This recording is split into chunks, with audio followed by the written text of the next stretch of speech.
The space station floated quietly in the darkness between stars. It was a neutral place where different alien species came to talk and make deals. Today was supposed to be special.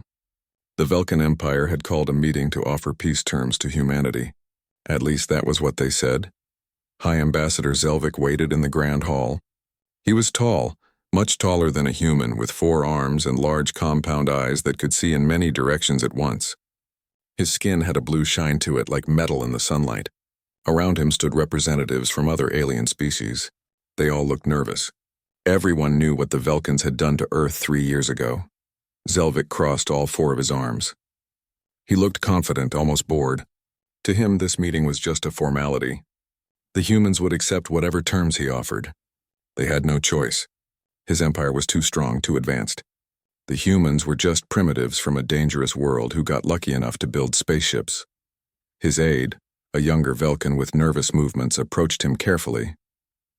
The translator device on his chest turned his clicking sounds into words that everyone could understand. He said that the intelligence reports showed the humans had been very active since the bombardment. Zelvik laughed at this. Active probably meant crying and building refugee camps. Nothing to worry about. 3 years ago, the Velkan Empire had attacked Earth without warning. The humans refused to surrender and join the Empire as a client state. So the Velkans decided to teach them a lesson. They sent their war fleet to Earth and burned half the planet. 4 billion humans died in the attack. Cities turned to ash. Forests became deserts. The oceans boiled in some places. The Velkans thought this would break the human spirit. They thought the survivors would beg for mercy and accept any terms just to avoid more death. That was how it usually worked with other species. Show overwhelming force, kill enough of them to make a point, then offer terms. Most species accepted quickly, but the Velkans had never dealt with humans before. They did not understand what Earth was really like. They called it a death world because almost everything on the planet could kill you. The weather, the animals, the plants, even tiny bacteria that humans could not see. Earth spent millions of years trying to kill humanity. And humanity survived by becoming the most dangerous thing on the planet. The doors to the docking bay opened with a hiss. Zelvik turned, ready to see broken humans begging for help. Instead, Admiral Jake Carter walked in. He wore a clean military uniform with medals on his chest. His face showed no emotion, hard as stone. Behind him came Commander Lisa Monroe and a group of human soldiers. They moved like hunters, silent and precise. These were not people who came to beg. Zelvik opened his forearms in what his species considered a friendly greeting. He began to speak, his voice confident and smooth through the translator. He said that on behalf of the Velkan Empire, he was offering peace. The losses were sad, but war was war. Now Earth could join the Empire as a client state. This would save them from further suffering. Admiral Carter spoke just 2 words. "Stop talking." His voice was cold, colder than the empty space outside the station. Zelvik's translator seemed confused by the interruption. He asked Carter to repeat what he said. Carter stepped closer.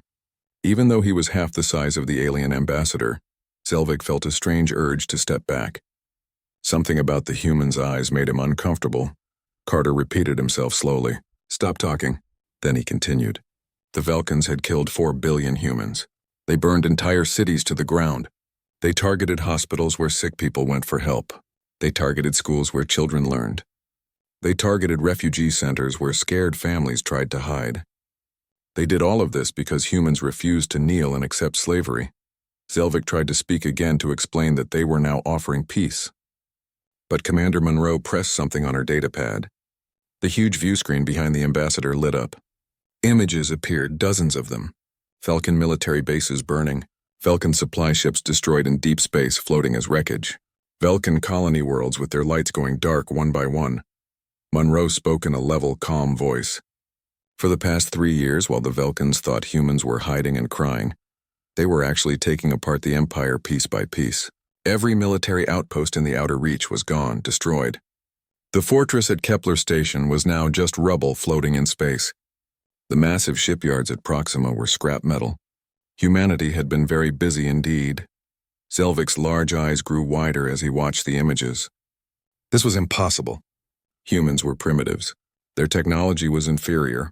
How could they have done all this without the Empire knowing? Carter smiled, but it was not a friendly smile. He explained that human technology was just fine. Humans simply never needed to use all of it before. The Velkans hit them when humanity was focused on peace and exploration. That was the only advantage the Velkans ever had, and they wasted it. The Admiral pointed to the view screen. It now showed fleet formations, hundreds of human warships. Each ship bristled with weapons the Velkans had never seen in their previous battle. The ships looked sleeker, faster, more dangerous than anything in the Velkan military. Carter said that the Velkans wanted to see a Deathworld species at war. Congratulations, they were about to get a front row seat. Zelvik stammered, trying to recover his diplomatic composure. This was crazy. They came to offer peace. The Council of Species demanded peaceful negotiations. Surely the humans would not ignore the Council. Monroe cut him off. The Council could demand whatever they wanted. Humanity was not here for their approval. They were here to inform the Velkans that all peace terms were rejected. There would be no treaty. There would be no negotiation. There would only be justice for every human life that was taken. Carter stepped very close to the ambassador. His next words were quiet, barely louder than a whisper, but everyone in the hall heard them clearly. He said the Velkans made a terrible mistake. They thought that because humans wanted peace, humans were weak. They forgot that Earth had been trying to kill humanity since the species first learned to walk upright. Humans did not reach the top of their food chain by being prey animals. They got there by being the most dangerous predators on their entire planet. The Admiral turned and walked toward the exit. Monroe and the soldiers followed him. At the doorway, Carter stopped and looked back. He gave the Velkans one simple message. They had 24 hours to evacuate every Velkan civilian from their military bases. After that, humanity was coming for everything else. The door closed behind them with a hiss. Zelvik stood alone in the hall, surrounded by terrified representatives from other species. His forearms hung limply at his sides. For the first time in his very long career as a diplomat, High Ambassador Zelvik truly understood what fear felt like. The humans were not coming to negotiate. They were not coming to make peace. They were coming for revenge, and there was nothing anyone could do to stop them. The other aliens in the hall began talking all at once, their voices rising in panic. Some wanted to call the council immediately. Others wanted to warn their homeworlds. A few simply wanted to leave the station as fast as possible. But Zelvik just stood there staring at the blank view screen where the images of destroyed Velkan bases had been moments before. He finally understood what his empire had done. They had not attacked a weak species. They had attacked a species that chose peace because they were strong enough to choose. And now that humanity had decided to choose war instead, the entire galaxy was about to learn what humans were really capable of. The Velkans had awakened something terrible, and Zelvik knew in his heart that his empire would not survive what was coming. The bridge of the UNS Retribution hummed with quiet energy. Admiral Jake Carter stood before a large holographic display that showed Velkan space.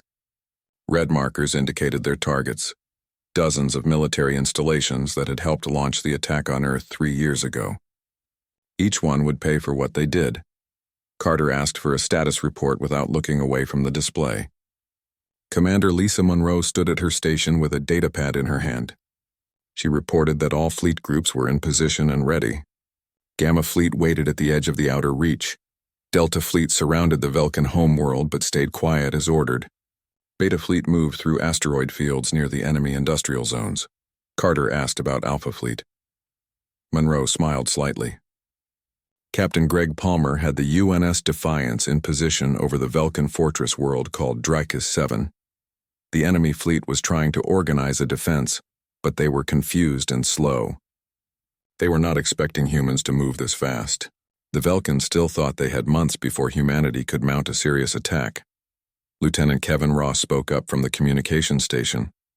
The Galactic Council was sending multiple messages demanding that humanity stand down and return to peace talks. The Thaxian ambassador was being particularly annoying about it. Monroe said to ignore them all. The council sat by and watched while the Velkans burned Earth. They did not get a vote in what happened next. Carter nodded in agreement. The council operated on the assumption that every species valued survival above everything else. They made peace deals where the aggressor gave up some territory, paid some money, and everyone went home. But humans did not negotiate with empires that committed genocide. Humans ended them completely and permanently.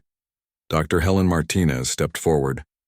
She was the fleet's chief science officer, She had been quiet during most of the briefing, but everyone knew why she was here. She lost her entire family when the Velkans bombed New York. Her husband, her 2 children, her parents, all gone in an instant. She worked on the fleet now because she wanted to make sure the Velkans could never do this to anyone else. Martinez reported that she finished analyzing the Velkan weapon systems they captured during earlier raids. Their plasma cannons were impressive and very powerful, but they had a major weakness. They relied on massive power cores that took several minutes to recharge between shots. Human railguns could fire continuously at a tiny fraction of the energy cost. This meant humans could keep shooting while the Velkans had to wait. Monroe added that this explained why the Velkans favored overwhelming first strikes. They were used to enemies who collapsed after the first massive barrage of fire. When humanity did not collapse, the Velkans did not have a backup plan. They never learned how to fight an extended battle because they never needed to before. Carter studied the hologram, zooming in on the Velkan homeworld. Intelligence reports said that Emperor Thaxus himself was in the palace right now. He felt confident that his defensive fleet could push back any human assault. The Emperor had personally given the order to bombard Earth. Carter intended to show him the consequences of that decision. Ross checked his timer and reported that 17 hours and 42 minutes remained until the civilian evacuation window expired. Long-range scans showed that most Velkan civilians were following the warning. They were moving into designated safe zones on colony worlds, but military personnel were refusing to leave their posts. They were staying at the bases, ready to fight. Monroe said that was good. Humanity was not made up of monsters, but anyone still at a military installation after the deadline made their choice. They chose to fight so humanity would fight them. Carter turned to face his senior staff. He knew what some of them were thinking. This was not who humanity was before the bombardment. 3 years ago, humanity focused on exploration and building friendships with other species. They wanted to prove they could be trusted members of the galactic community. They built trade agreements and cultural exchanges.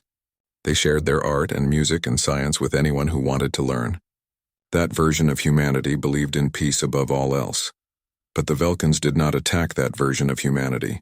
They attacked Earth, they killed families and children. They did it because they thought peace meant weakness. They thought humanity's desire for friendship meant an inability to fight back. They were completely wrong about that. Carter made sure everyone understood this point clearly. Martinez spoke, her voice steady, but everyone could hear the pain underneath. Her daughter was 7 years old. She was at school when the first plasma blast hit Manhattan. The Velkans specifically targeted places where lots of people gathered. They wanted to kill as many humans as possible to break the will to fight. They wanted to create so much fear that surrender seemed like the only option. Instead, Carter said quietly, they created 4 billion reasons to fight. Every human who survived that day understood what they were fighting for now. This was not about revenge, although that was certainly part of it. This was about making sure no other species would face the same fate. If humanity did not stop the Velkans permanently, some other civilization would be next. Some other planet would burn. Monroe activated a new display showing casualty projections. The Galactic Council estimated that a full war between humanity and the Velkan Empire would result in hundreds of billions of deaths across multiple species. What the Council did not understand was that humanity spent 3 years planning every detail. Almost all of those casualties would be Velkan military assets, not civilians.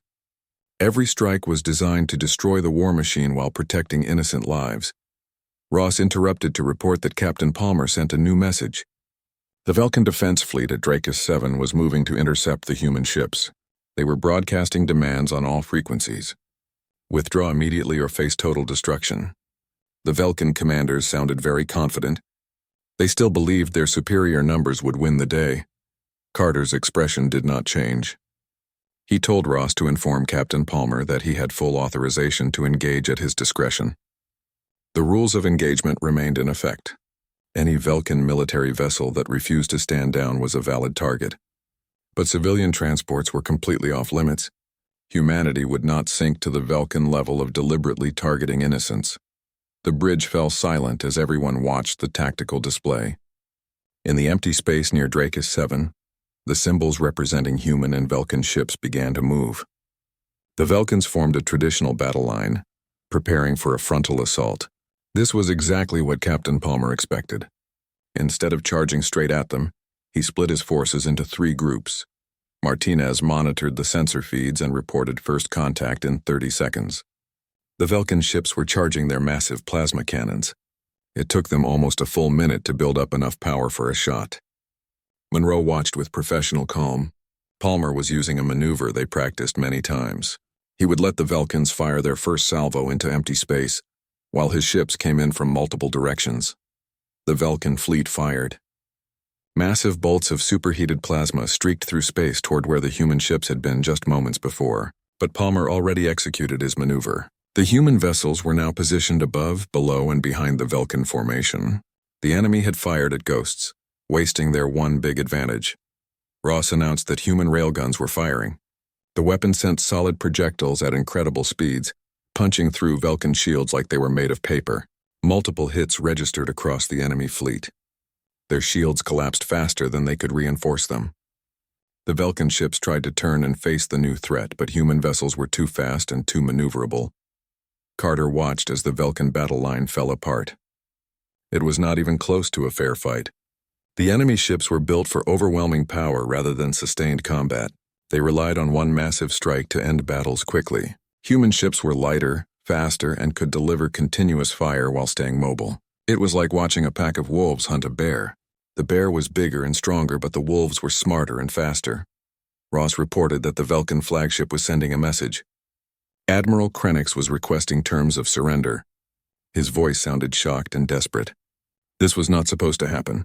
The Velkins were supposed to be invincible. Their empire had conquered hundreds of worlds. How could they lose so badly to humans? Carter considered the request for a moment.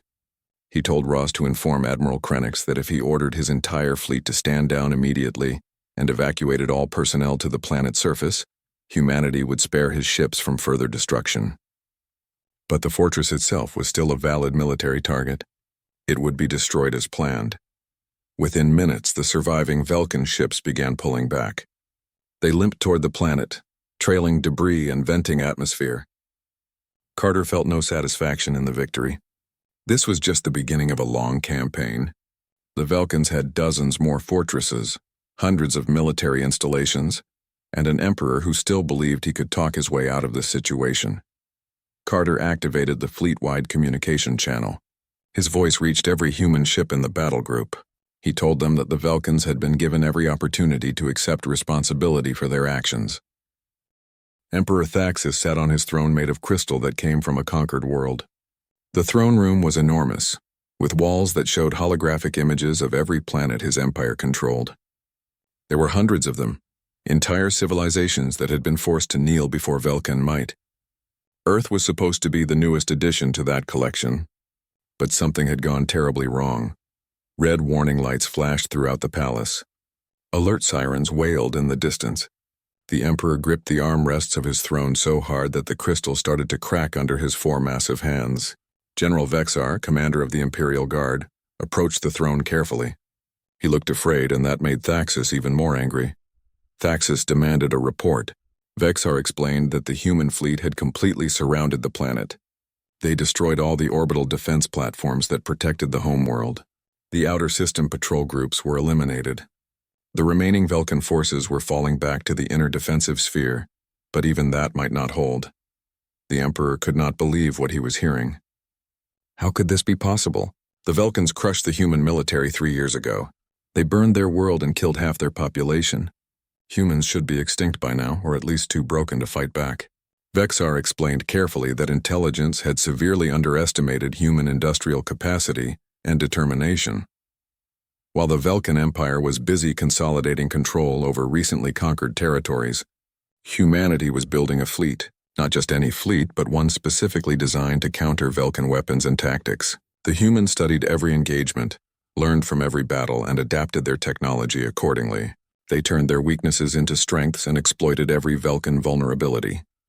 Thaxus rose from his throne. He was enormous, much larger than a human, with thick armor plating covering his body.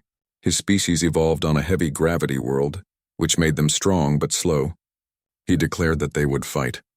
Activate the planetary shields. Bring every available warship to the capital. These primitives needed to understand what happened when they challenged the mighty Velkin Empire. Vexar hesitated before speaking. Perhaps they should consider negotiation. The Council of Species could mediate between them. There might be a way to end this without more bloodshed. Thaxus turned on his general with fury in his compound eyes. Negotiate? With prey animals? Never. He would not be remembered as the emperor who surrendered to an inferior species. The tactical display showed the human fleet in orbit. Red markers surrounded the planet like a noose tightening around a neck. But the humans were not attacking. They just sat there in space waiting. It was like watching a predator circle wounded prey, patient and confident. The Emperor stared at the display, trying to understand their strategy. The communications officer announced an incoming transmission from the human fleet. It was being broadcast on all frequencies. They were demanding that the Emperor receive it. Thaxus wanted to refuse, but Vexar convinced him to at least listen. Know your enemy, the general advised. The Emperor agreed and ordered the transmission displayed on the main view screen. Admiral Jake Carter appeared on the screen. He stood calmly on his bridge while his crew worked efficiently behind him. The contrast was striking. The Velkin palace was full of panic and chaos, while the human ship operated with quiet confidence. Carter spoke directly to the Emperor. 3 years ago, Thaxus sat in that throne room and gave the order to bombard Earth. The Admiral listed what the Velkins did: targeted cities full of civilians, destroyed hospitals, bombed schools full of children, attacked refugee centers where families tried to hide. 4 billion humans died because they refused to become slaves. Carter was here to inform the Emperor that payment was due for those crimes. Thaxus stepped forward, his image being transmitted back to the human fleet. He asked how the human dared to threaten him. The Emperor could have finished the human species completely. He showed mercy by accepting their surrender. But Carter immediately corrected him. Humanity never surrendered. They regrouped, rebuilt, and planned.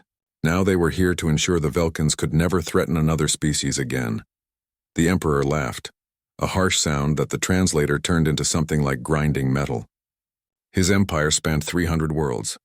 His fleets numbered in the thousands. What could one species from a primitive backwater hope to achieve against such overwhelming power? Surely the humans understood they were outmatched. Commander Lisa Monroe stepped into view beside Carter. She calmly explained that in the past 3 years, humanity eliminated 92 Velkin military installations. They destroyed 47% of the deep space fleet. They liberated 16 species that were in the process of being conquered. The Velkin Empire was not as strong as the Emperor believed. It was already falling apart from within. Thaxus felt rage building inside him. His mandibles clicked rapidly, a sign of extreme agitation in his species. How dare they lecture him about the strength of his empire? He ruled for 6 decades. He conquered species far more advanced than humanity. These humans were nothing, just primitives who got lucky. Carter spoke quietly, but his words carried weight. The Velkins were wrong about humans being nothing. Humans came from Earth, a world that tried to kill them since they first evolved. They survived ice ages that froze entire continents. They survived plagues that killed millions. They survived predators that made Velkins look weak. Earth was a death world where 99% of all species went extinct. Humanity not only survived, they thrived and became apex predators. The Admiral continued. The Velkins made one critical mistake. They assumed that because humans wanted peace, they were incapable of war. But there was a huge difference between a species that wants peace and a species that cannot fight. Humans were the former, and they were very, very good at war when they chose to be. Thaxus had heard enough empty threats. If the humans believed they could intimidate him on his own world, surrounded by his fleets, they were more foolish than he thought. Felkara Prime had never fallen to an external enemy in 2,000 years of history. Their planetary shields could withstand anything primitive human weapons could produce.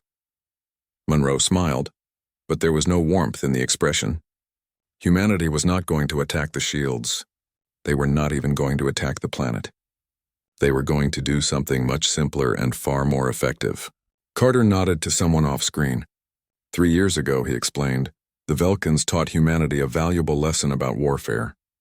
The view screen split into multiple feeds. Each one showed human fleets surrounding different Velkin worlds. Not just military installations this time. These were core systems, industrial centers, trade hubs, and agricultural worlds that fed the entire empire. The Velkins had not just attacked Earth's military. They attacked the infrastructure that kept humanity alive. Monroe explained that humanity spent 3 years mapping the entire Velkin Empire. Every supply line, every trade route, every piece of critical infrastructure. Humanity was not going to burn Velkan worlds like the Velkans burned Earth. They were going to cut them off completely. No supplies, no trade, no communication. The Empire would strangle itself. Thaxus stared at the displays, his confidence finally beginning to crack. The humans were bluffing. They could not possibly have the resources to blockade an entire empire. Carter listed the key worlds that were already surrounded.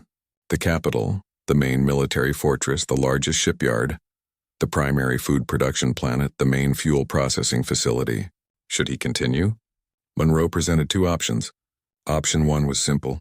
Stand down all military forces and turn himself over to an independent tribunal to answer for war crimes. The civilian population would be spared. The empire would be dismantled peacefully. The species they conquered would be given their freedom back. Everyone could move forward. The Emperor asked about option 2, his voice barely containing his fury. Carter's expression became harder. Option 2 meant humanity would sit in orbit and wait. Watch as the empire collapsed from within. Watch as worlds ran out of food, fuel, and medicine. Watch as the Velkan people realized their emperor's pride was costing them everything. When the empire was nothing but scattered systems fighting each other for scraps, then humanity would move in and dismantle what remained. The difference between humans and Velkans, Carter explained, was patience. Humanity could wait years if necessary. Could the emperor wait? Could his people? General Vexar stepped forward urgently. Their strategic reserves could sustain the capital for perhaps 6 months.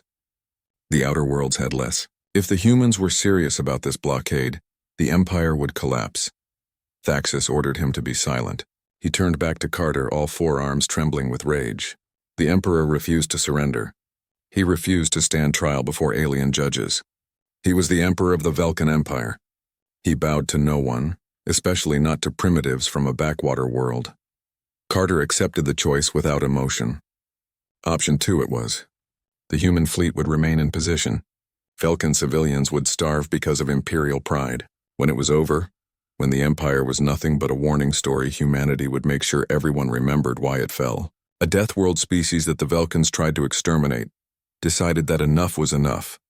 The Emperor had 24 hours to. 6 weeks passed since Admiral Carter's ultimatum. The Velkan Empire, which stood strong for 2,000 years, was falling apart. Emperor Thaxus watched it happen from his throne room, unable to stop the collapse. Every day brought new reports of disaster. Every hour showed his empire crumbling a little more. General Vexar entered the war room with the latest updates. His movements were slow, exhausted. Food riots broke out on 17 core worlds. People were fighting in the streets over basic supplies. The outer colonies were declaring independence one by one. 3 regional governors were overthrown by their own populations who were tired of starving. The military was stretched too thin trying to maintain order, and morale was collapsing. Soldiers deserted their posts to be with their families. Thaxus slammed his fist on the table, creating a crater in the surface. How could this be happening? Velkans conquered hundreds of worlds. They were the strongest military force in the galaxy. They could not be defeated by one primitive species that they nearly destroyed. It made no sense to him. The Empire should be unbeatable. Vexar explained carefully that the humans were not fighting with traditional military tactics. They were fighting with patience and precision. Every time the Velkans tried to break through the blockade, human ships were ready and waiting. Every supply convoy was intercepted. Every attempt to smuggle food or fuel failed, and the humans were doing it all without firing shots that might give the Galactic Council reason to intervene on behalf of the Velkans. The communications officer approached the Emperor with more bad news. Reports from Thrace 3 showed that agricultural workers were refusing to harvest crops. They knew the food would not go to civilians. The government would hoard it for the military and the wealthy. The workers were demanding that Thaxus surrender to the humans. They wanted the blockade to end so their families could eat. Thaxus called them all traitors. Every single person who refused to obey deserved execution. But another advisor pointed out the obvious problem with that plan. If they executed the agricultural workers, who would grow the food? The Emperor had no answer. He turned back to the tactical display, staring at the red markers that showed human ships surrounding his capital world. They had not moved in 6 weeks. They just waited like predators watching wounded prey. The Emperor asked about the reserve fleet at Kalos Station. Could they punch through the blockade and bring supplies? Vexar shook his head sadly. Kalos Station reported last week that half their fleet defected. The captains took their ships and crews and fled to neutral space. The remaining vessels did not have enough fuel for a sustained battle. The humans cut off every supply line systematically. A new alert sounded. The communications officer looked up with a troubled expression. Another transmission was coming from Admiral Carter. Thaxus asked irritably what the human wanted now. The officer explained that Carter said it was urgent. He was sending visual feeds from across the Empire. The Emperor hesitated, then ordered the transmission shown on the view screen. Admiral Carter appeared, but this time the screen was split into dozens of smaller images. Each one showed a different location in Velkan space. Food distribution centers, medical facilities, power plants, all of them were operational and running smoothly. But they were not under Velkan control anymore. Human personnel staffed the facilities now, working alongside Velkan civilians. Carter began speaking. He was contacting the Emperor to provide a status update. As Thaxus could see, humanity had been very busy over the past 6 weeks. These facilities were now under human supervision. They were ensuring that food, medicine, and essential supplies reached the Velkan civilian population, despite their government's inability to provide for them. The Emperor could barely speak. The humans were helping his people?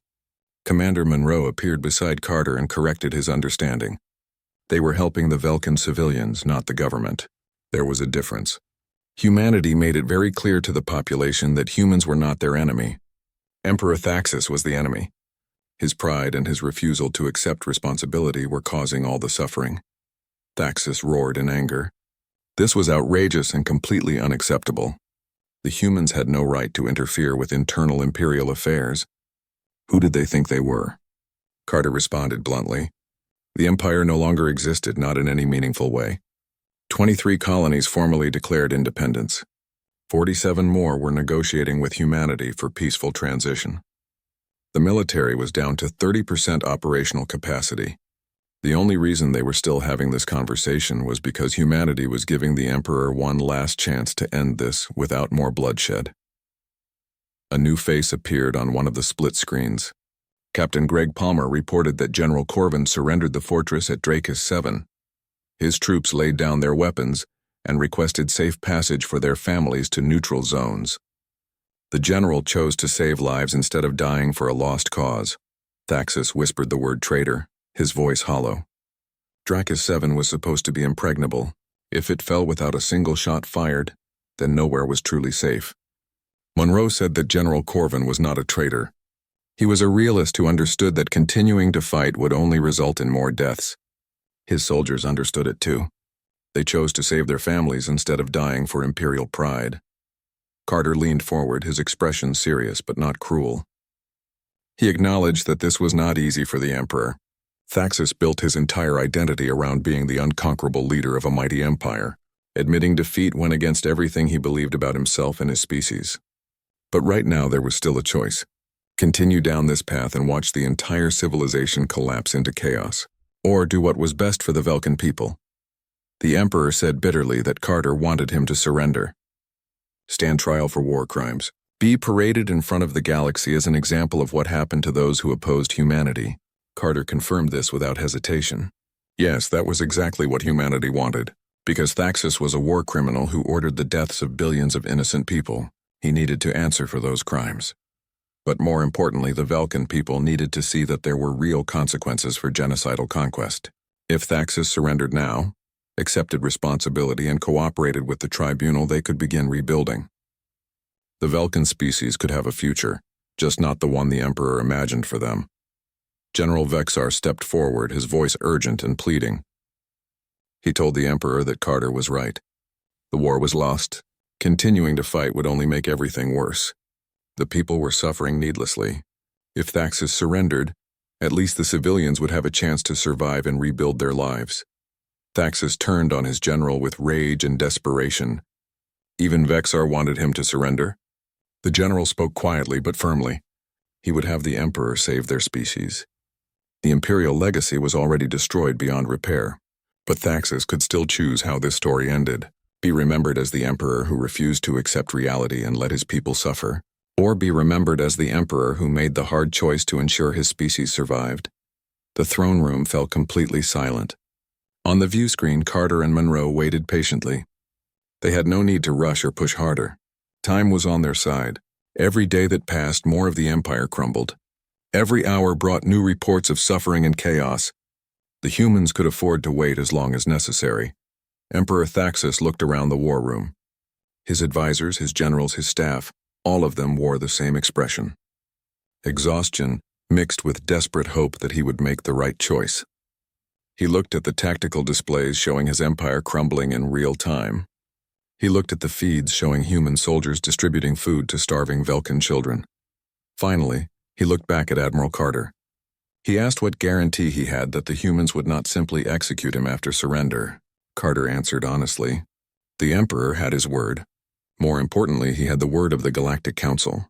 They already agreed to oversee the tribunal. It would be fair and transparent based on evidence. Thaxus would have the opportunity to defend himself, but he would be held accountable for his actions. Thaxus closed his eyes. 6 decades of rule, hundreds of conquered worlds, thousands of military victories, all of it ending here in surrender to a species he tried to exterminate. The weight of that reality pressed down on him like a physical force. His entire life's work reduced to nothing. He spoke very quietly, barely above a whisper. Very well, he would surrender. He would stand trial. He would face human justice. But he had one condition that must be met. Carter asked what that condition was. The Emperor said that humanity must keep their promise to help his people. Whatever his crimes, the civilians were just following orders. They did not deserve to suffer for his mistakes. Carter nodded slowly, accepting the condition. Humanity would help. The moment Thaxus surrendered, they would begin full humanitarian operations across all Velkin territories. The people would receive food, medicine, and aid. Humanity would help them rebuild their worlds and their lives. Humans were not monsters. They were just people who refused to let genocide go unanswered. The transmission ended. Emperor Thaxus sat back down on his throne for the last time. Around him, his staff began making preparations for the 1 year passed since the end of the war. Admiral Jake Carter stood in the observation deck of Unity Station, a massive new space facility built jointly by humans and dozens of other species. Through the large window, he watched ships from across the galaxy move in peaceful patterns. Construction vessels, trade freighters, and diplomatic shuttles all shared the same space that once belonged only to Velkin warships. Commander Lisa Monroe joined him at the window. She carried 2 cups of coffee, passing one to Carter.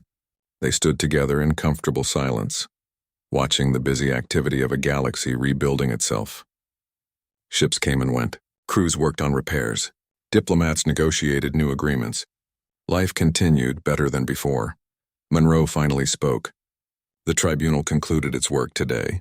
Emperor Thaxus was found guilty on all counts: war crimes, genocide, crimes against intelligent species. The council sentenced him to life imprisonment on a neutral world with no possibility of ever being released. He would spend the rest of his life thinking about what he did. Carter asked how the Emperor took the verdict. Monroe said he handled it better than expected. Thaxus made a statement accepting full responsibility for his actions. He said he hoped his punishment would serve as a warning to any other leader who considered following his path. Whether he truly meant those words or it was just political theater, nobody could say for certain, but at least he owned what he did. Carter asked about the Velkin people and how they were adapting to their new reality. Monroe pulled up a datapad and scrolled through reports. The news was mostly positive. The provisional government was functioning reasonably well. They formally apologized to Earth and all the other species the Empire conquered over the centuries. Reparations were being negotiated, though it would take generations to fully repay the damage. The important thing was they were trying. The younger generation especially seemed eager to move past the Empire's dark legacy. Carter said that was good. Humanity did not fight this war just for revenge. They fought to make sure nothing like the Velkin Empire could ever rise again. They fought so that other species would not have to suffer the same fate that Earth suffered. Justice was important, but so was building a better future. Captain Greg Palmer entered the observation deck with a wide grin on his face. He had good news. The Galactic Council just approved humanity's proposal for the Galactic Defense Initiative. Humans were now officially in charge of coordinating defense and anti-aggression protocols. across all member species. This was a huge responsibility and a sign of how much trust humanity had earned. Carter raised an eyebrow. The Council agreed to let humans run the galaxy's defense program.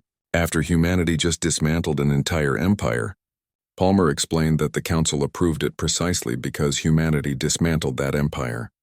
The other species finally understood that peace was not maintained by hoping everyone played nice.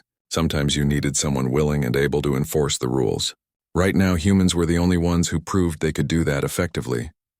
Monroe smiled with a hint of irony. So humanity went from being the galaxy's victims to being its police force in less than 4 years. That was quite a dramatic shift in reputation. Carter agreed it was better than the alternative. If they simply accepted the bombardment and did nothing, it would have sent a message that Earth was an acceptable target. Now every species in the galaxy knew what happened if you committed genocide against humans.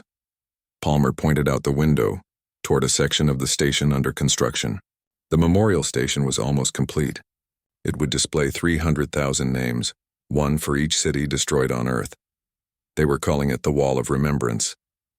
The dedication ceremony was scheduled for next month, and representatives from across the galaxy were invited to attend. Carter's expression became serious. After everything they accomplished, after all the battles won and enemies defeated, the memories of that terrible day still hurt deeply. He said he would definitely attend the ceremony. Everyone who lost someone should be there. Humanity needed to remember why they fought so hard and what they were protecting. Dr. Helen Martinez entered carrying multiple data pads. She completed the final analysis of Vulcan technology that humanity recovered during the war. The systems were fascinating. Their weapon designs were actually quite impressive, just poorly adapted for long battles. With some modifications, humanity could incorporate several useful innovations into their own defense platforms. Monroe asked if that was wise. Should they really use technology from the people who attacked them? Martinez shrugged. Technology itself was not evil. Only the way people chose to use it mattered. The Vulcans used plasma cannons to burn cities and kill civilians. Humanity could use similar technology to defend populations and protect the innocent. Turning weapons of genocide into tools of protection seemed like poetic justice. Lieutenant Kevin Ross approached with a tablet. He had a message from Earth. The Secretary General reported that reconstruction of New York was proceeding ahead of schedule. They were planning to rename the rebuilt city New Hope. It would stand as a symbol of humanity's ability to recover from even the worst disasters. Carter smiled for the first time in the conversation. New Hope was a fitting name. Humanity was not just rebuilding what was destroyed. They were building something better than before. A world that learned from tragedy and emerged stronger. A civilization that understood the value of peace because they knew the true cost of war. Monroe observed that the entire galaxy was watching humanity now. Every species that was conquered by the Vulcans, every civilization that lived in fear of imperial expansion, they were all looking to humans for guidance. Humanity proved they could fight when necessary, but now they had to prove they could lead wisely. Carter spoke firmly. Then humanity would lead by example. Show everyone that strength did not require domination. Prove that justice did not require cruelty. Demonstrate that a species from a death world could be just as committed to protecting life as they were to defending themselves. This was the path forward. Palmer joked that there was no pressure at all. Monroe added dryly that at least this time nobody was actively trying to exterminate them. That was definitely an improvement over 3 years ago. The mood in the observation deck was lighter now, more hopeful. The worst was behind them. Ross spoke up again. The memorial service for the lost cities was about to begin. They were waiting for Admiral Carter to give the opening address. All the dignitaries were assembled and ready. Carter straightened his uniform and took a deep breath. It was time to remind everyone why the war was fought and why vigilance remained necessary. As Carter walked toward the conference hall, Monroe and the others fell into step behind him. Through the viewport, Earth was visible in the distance. The planet was still healing from its wounds, but it was alive and growing stronger. New cities rose from the ashes. New forests covered the burned lands. New life emerged everywhere humans looked.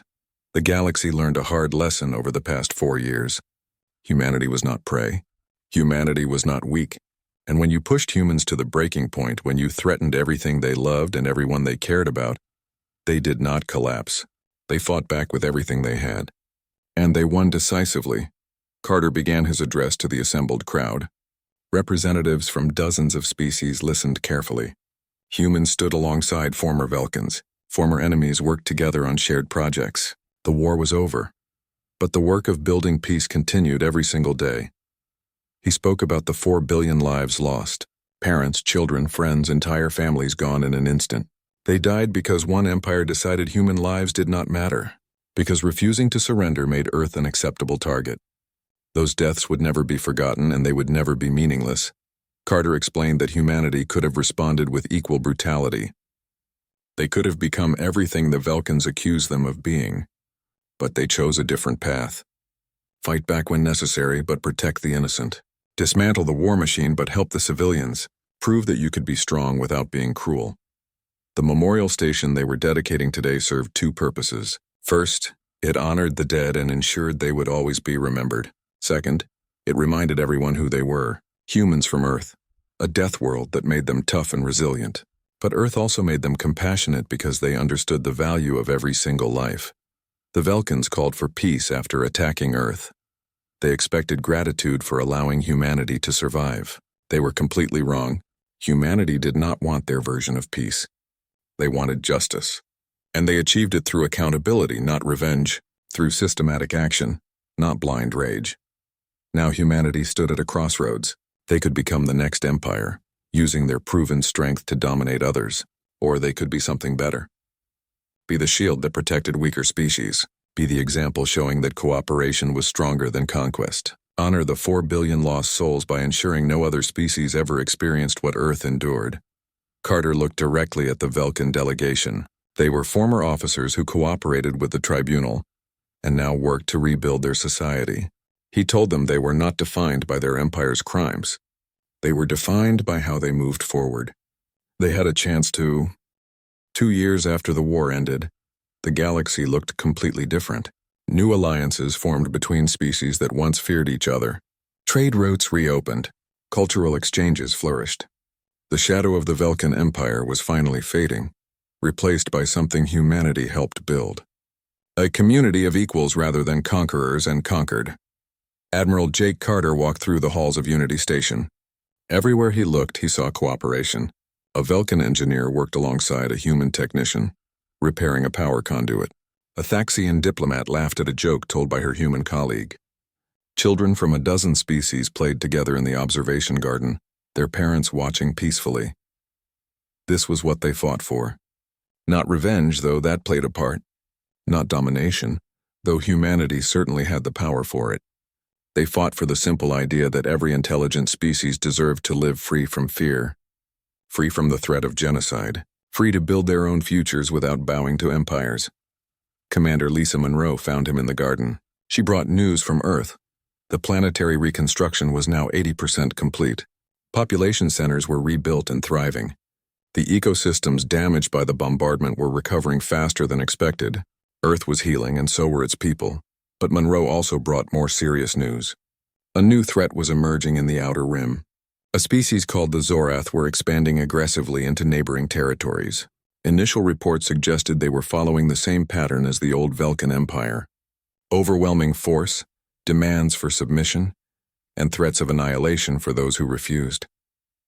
Carter asked if the affected species requested help. Monroe confirmed that 3 different civilizations already submitted formal requests through the Galactic Defense Initiative.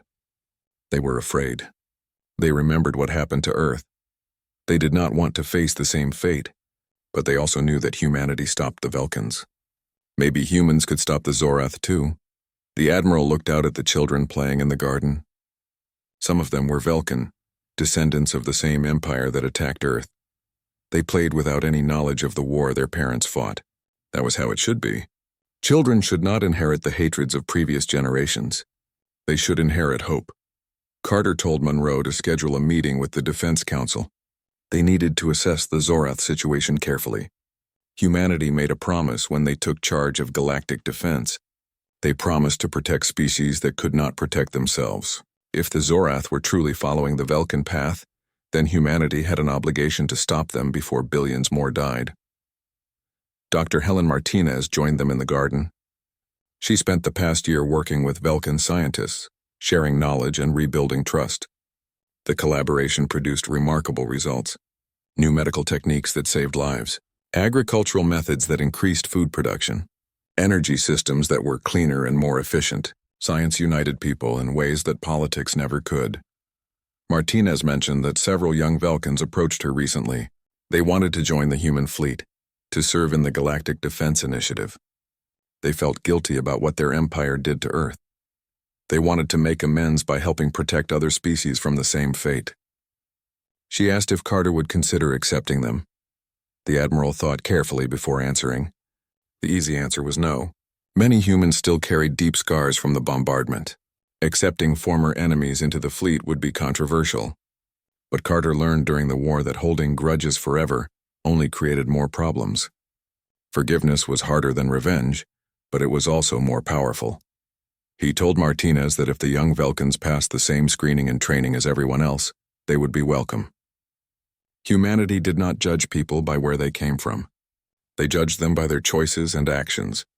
If these Vulcans chose to defend the innocent, then they deserved a chance to prove themselves. Captain Greg Palmer arrived with Lieutenant Kevin Ross. They brought detailed intelligence reports on the Zorath. The species was large and physically powerful, even more so than Vulcans. They relied on brute strength and intimidation. Their technology was less advanced than humanity's, but their numbers were significant. Hundreds of warships, millions of soldiers, and a culture that glorified conquest. Ross explained that the Zorath were currently threatening a peaceful species called the Morali. The Morali were scientists and artists, not warriors. They had no military beyond basic defense forces. If the Zorath attacked, the Morali would be wiped out within weeks. They desperately needed help. Carter asked Palmer for his assessment. The captain said that militarily the Zorath were no match for human forces. The real question was whether humanity wanted to become the galaxy's permanent guardians. Once they intervened in this conflict, more species would ask for help. Humanity would be responding to threats constantly. Was that the future they wanted? Monroe pointed out that they already made that choice when they accepted leadership of the Galactic Defense Initiative. They could not pick and choose which species to protect. If humanity only helped when it was convenient, they would be no better than the empires they defeated. Consistency mattered. Principles mattered. Martinez added that the galaxy was watching humanity very carefully. Some species admired them for stopping the Vulcans. Others feared them for the same reason. How humanity handled the Zorath situation would determine whether they were seen as protectors or as the next threat. This was about more than military action. It was about establishing who humanity truly was. Carter made his decision. They would help the Morali, but not by immediately sending the fleet to destroy the Zorath. First, humanity would try diplomacy, open communication with the Zorath leadership, explain that the galaxy had changed. Conquest was no longer acceptable. Species that threatened others would face unified resistance. If the Zorath chose peace, wonderful. Humanity would help them integrate into the galactic community, share technology and knowledge, build trade relationships, show them that cooperation was more profitable than conquest. But if they chose war, if they ignored every warning and attacked the Morali anyway, then humanity would respond with the same precision and determination they showed against the Vulcans. Palmer asked who should lead the diplomatic mission. Carter smiled slightly. Commander Monroe would go. She had a gift for making positions clear without unnecessary aggression. She could explain the new reality to the Zorath in terms they would understand. And if diplomacy failed, she could also coordinate the military response. Monroe accepted the assignment. She understood what was at stake. The galaxy was at a crossroads. They could continue down the path of conquest and domination that species followed for millennia. Or they could try something different, something that required courage and commitment, a galaxy where strength protected the weak instead of exploiting them. As the meeting concluded, Carter returned to the observation deck. He looked out at the ships moving through space. Human vessels patrolled alongside Vulcan cruisers, former enemies now working together. The wall of remembrance floated nearby, a permanent reminder of why this cooperation mattered. 4 billion names were inscribed on that memorial. 4 billion reasons to never let genocide happen again. 4 billion souls who died, so that humanity would understand the true cost of failing to stop evil. Their deaths changed humanity forever, transforming them from explorers into guardians. Carter thought about Earth and how far humanity had come. They survived ice ages and plagues. They survived predators and natural disasters. They survived their own worst impulses, wars and hatred that nearly destroyed them many times. And they survived the Vulcan bombardment, an attack that should have ended them. But humans did more than survive. They learned. They adapted. They grew stronger not just in military might, but in wisdom and compassion. They understood that real strength came from protecting others, not dominating them. That was the lesson Earth taught them through millions of years of evolution. Survive together or die alone. The galaxy needed that lesson now. Too many species followed the path of conquest, believing that strength meant the ability to destroy. Humanity would show them a different way. Strength meant the ability to protect. Power meant the responsibility to help. Victory meant building a better future for everyone, not just the victors. When the Vulcans called for peace after attacking Earth, they expected submission. They got retribution delivered with precision and justice. But more than that, they got a chance at redemption, a chance to learn from their mistakes and build something better. Not every species would accept that chance, but humanity would always offer it first. The Zorath would face the same choice. Peace or war, cooperation or conquest. Join the galactic community as equals or be stopped like the Vulcans before them. Humanity hoped they chose wisely. But humanity was also ready if they did not. Carter watched the stars through the viewport. Somewhere out there, the Zorath were making decisions that would determine their future. Somewhere else, the Morali waited nervously for help, and across the galaxy, hundreds of other species watched to see what humanity would do next. The Deathworlders who survived Earth would continue to protect the galaxy, not because they sought power or glory, not because they wanted to build an empire, but because they remembered 4 billion.